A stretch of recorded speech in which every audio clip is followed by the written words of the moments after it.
ইমোতে কাউকে voice message দেওয়ার আগে অবশ্যই আপনার ইমোর মধ্যে এই সেটিংটি চালু করে রাখবেন। আর আপনি যদি এই সেটিং চালু করে না রাখেন তাহলে মারাত্মক বিপদের সম্মুখীন হতে পারেন। আপনি যদি কাউকে আজে বাজে কোনো মেসেজ দিয়ে থাকেন ভয়েস, তাহলে সে কিন্তু চাইলে আপনার ভয়েস মেসেজটি অন্য কাউকে শেয়ার করতে পারবে। তবে আজকে ভিডিওর মাধ্যমে দেখাবো আপনি যতই ভয়েস মেসেজ পাঠান সে চাইলেও অন্য কাউকে মেসেজের মাধ্যমে শেয়ার করতে পারবে না। ভিডিও দেখার পরে যদি আপনাদের উপকারে এসে থাকে অবশ্যই একটা শেয়ার করে দিবেন। সেটিংটি চালু করার জন্য আমরা সরাসরি চলে যাব আমাদের ইমো আইডিতে।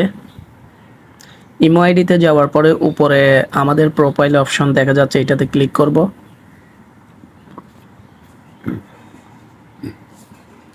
ক্লিক করার পরে এখানে দেখেন অসংখ্য অপশন দেখা যাচ্ছে, তার মধ্যে আপনাকে ক্লিক করতে হবে সিকিউরিটি অ্যান্ড প্রাইভেসি এই অপশনে। ক্লিক করার পরে আবার দেখা যাচ্ছে অনেকগুলো অপশন। তো আমরা চলে যাব নিচে, এখানে লেখা আছে ভয়েস মেসেজ, এটাতে ক্লিক করব। ক্লিক করার পরে উপরে লেখা আছে who can share my voice message, তার মানে হচ্ছে কে কে আমার মেসেজটা অন্য কাউকে শেয়ার করতে পারবে। এবং এমনকি নিচে কিছু অপশন দেওয়া আছে এভরিওয়ান, মাই কন্ট্যাক্ট, কাস্টম, নোবডি।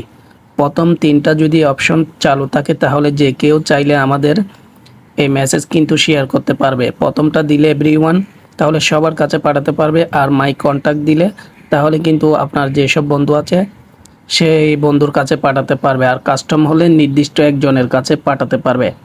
আমরা চালু করে দিব নোবডি। নোবডি যদি আমরা চালু করে দিই তাহলে কিন্তু কেউ চাইলেও আমাদের মেসেজ, যতই মেসেজ করি ওই মেসেজ কিন্তু শেয়ার করতে পারবে না। ধন্যবাদ। ভিডিও দেখার পর যদি উপকার এসে থাকে অবশ্যই একটা শেয়ার করে দিবেন।